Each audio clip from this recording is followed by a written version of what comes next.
In the population study, the demography is one of the component of the study of the population और ये किसी भी country के लिए बड़ी इम्पोर्टेंट स्टडी है क्योंकि इसमें हम देखते हैं कि पॉपुलेशन की बनावट क्या है, what is the structure of the population, जिसमें उसकी तमाम कंपोनेंट के या कंपोजिशन के एरियाज आते हैं.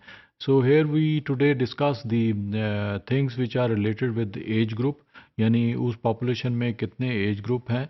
हम जैसे देखते हैं कि स्टार्ट से 5 साल तक, 5 से 10 साल तक, और फिर इसी same is the case with the elderly population में कि वहाँ पर जो है कितने पॉपुलेशन मौजूद है परसेंटेज में. So this is very important when we are evaluating और एनालाइजिंग द कंट्रीज पॉपुलेशन और रीजनल पॉपुलेशन. सो सेकंड हम ये देखते हैं कि इसमें मेल फीमेल रेशो कितना है, how many males are there and how many females are there in a given population. So this is again very important when we are calculating the total population structure. सो इसमें हम देखते हैं कि अगर वहाँ आबादी में मर्द ज़्यादा हैं तो वो पॉपुलेशन डिफरेंट बिहेव करेगी, अगर वहाँ पर फीमेल पॉपुलेशन ज़्यादा है तो वो डिफरेंट बिहेव करेगी. इफ़ उस पॉपुलेशन में फीमेल पॉपुलेशन अनएजुकेटेड है तो उस एरिया में इकोनॉमिक जो कंडीशन है वो भी कम होगी. So but if that part of population जिसे हम फीमेल पॉपुलेशन कह रहे हैं वो अगर अर्निंग में है या इकोनॉमिक कंडीशन में अपना रोल प्ले कर रही है, सो वहाँ पर जो इकोनॉमिक कंडीशन होगी उस कंट्री की बेहतर होगी. Now, population structure, the composition or structure of a population is its makeup in terms of age, male-female ratio, and other properties at marital status and education.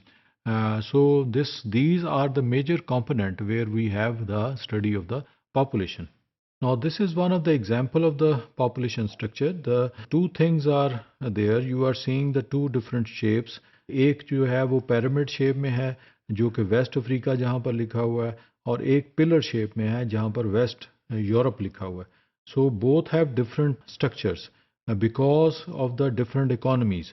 यानी वेस्टर्न यूरोपियन कंट्रीज़ का जो mail और female ratio है वो different है as compare to the West African nations. वहाँ पर mail और फीमेल डिफरेंट हैं. इसी तरह से हम देखते हैं कि उसकी जो नंबर ऑफ एज ग्रुप है वो भी डिफरेंट है. यानी जो वेस्ट अफ्रीका है वहाँ पर ब्रॉड बेस्ड पॉपुलेशन है, यानी जो बेस है वहाँ पर पॉपुलेशन ज़्यादा है as compare to the centre, और जो उसका अपर पोर्शन है या पिरामिड का जो टॉप है वहाँ पर कम पॉपुलेशन है. सो इसी तरह से हम यहाँ पर पिलर शेप में देखते हैं वेस्टर्न यूरोप में, तो यहाँ ब्रॉड बेस्ड नहीं है, यहाँ नंबर ऑफ बर्थ जो हैं वो कम है. यानी up to the age of 4 जो है पॉपुलेशन कम है, even up to the age of 15 तक हमें कम पॉपुलेशन मिलती है. वेयर एज जो सेंट्रल पार्ट है उसका वहाँ पर वी हैव मैक्सिमम पॉपुलेशन. वो यूथ की पॉपुलेशन हम कह सकते हैं कि बिटवीन 20 टू 45 और 50 years of age, where we have the maximum working class age group है, वहाँ ज़्यादा पॉपुलेशन है बिकॉज इमिग्रेशन, यानी बहुत से लोग काम करने के लिए उन ममालिक में गए हैं, वेस्टर्न यूरोपियन कंट्रीज़ में गए हैं, बट वहाँ पर बर्थ रेट कम है जो कि हमें नज़र आ रहा है कि जो लेस देन इवन आपकी जो population up to the age of 15 है is about 10% of the total population. तीसरी अहम बात यहाँ पर ये देख सकते हैं हम कि जो एज लिमिट है जिसे हम लाइफ एक्सपेक्टेंसी कहते हैं वो वेस्टर्न यूरोपियन नेशन में ज़्यादा है. वहाँ 85 प्लस में एज हमें नज़र आती है, whereas in developing nations या वेस्ट अफ्रीका में मोस्टली जो डेथ्स हैं वो before the age of 70s हैं, और इवन जो उसका लाइफ एक्सपेक्टेंसी है, जो एज लिमिट जिसे हम कहते हैं, वो अबाउट 50 और 60 के दरमियान है. सो this is the thing which is important in population structure. Now here we have the two countries example. One belongs to the European nation and second belongs to the Asia. France Europe से related है, India Asia से related है. तो we have the same structure as we have in the previous slide कि जो developed country है वहाँ पर स्ट्रक्चर और तरह का है, डेवलपिंग नेशन में स्ट्रक्चर और तरह का है. Now the central part of the population is very important. इसकी बात करें दिस पार्ट, सो यहाँ पर भी आप देख लें तो here we have about 30% of the total population, but here we have about 50% of the total population of the country, and mostly belongs to the youth area. अब जो डेवलपिंग कंट्रीज़ हैं वहाँ फीमेल को हम अगर निकाल देते हैं इस 30 में से, तो रिमेनिंग जो है ये वाला portion 15% of the total population आ जाता है. वेयर एज अगर हम यहाँ पर मेल और फीमेल दोनों को शामिल करते हैं तो that is 50% of the total population.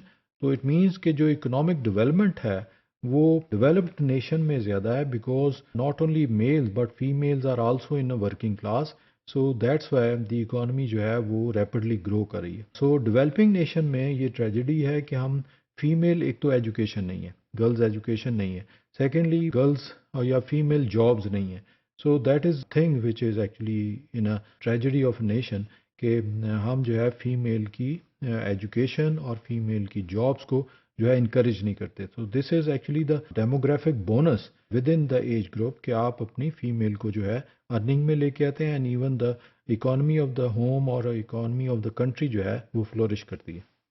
No, this is actually belongs to the population structure in developed and developing countries. हम देखते हैं कि जो डेमोक्रेटिक रिपब्लिक ऑफ कांगो है वहाँ पर रैपिड ग्रोथ है, यानी जो परसेंट ऑफ पॉपुलेशन है that is 3% of the total जो पॉपुलेशन में ग्रोथ रेट आ रहा है.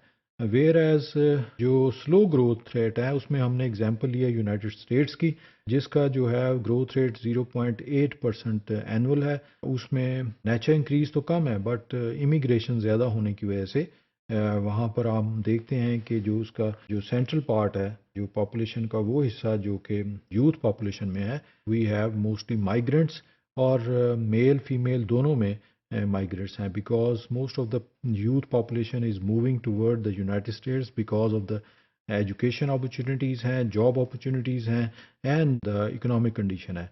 So that is actually a reason behind the growth rate. Now negative growth rate in those areas where we have high income group, so वहाँ job male female क्योंकि दोनों करते हैं, सो that's Y वो जो child's है जो किड्स हैं उसको डिस्करेज करते हैं. सो this is actually the main reason behind the negative growth rate. And mostly हम फिर भी देखते हैं कि दिस एरिया एक्चुअली जो है has high percent in the population because of the immigration. So बहुत से लोग वहाँ पर काम करने के लिए गए हैं. इवन जो वर्ल्ड वॉर सेकेंड के बाद जर्मनी की पॉपुलेशन जो है वो राइज कर गई बिकॉज जो टर्की के लोग थे उनको इनकरेज किया गया. Now this slide shows the trend in the population structure in a given time. तो इंडोनेशिया की ये पॉपुलेशन है जो हमें बता रही है कि एक स्पेसिफिक ग्रोथ में पॉपुलेशन किस तरह ग्रो करेगी, both male and female with age groups. Now this is the structure of the China population. So here we see the most of the population belongs to the central part, वो area जो कि इसका centre है जिसमें youth population है.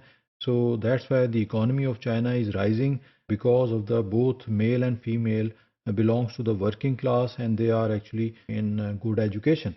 So this is actually the main cause behind the population structure of China. Now, with the economic development, however, the shape of the pyramid changes. Families become smaller, children fewer.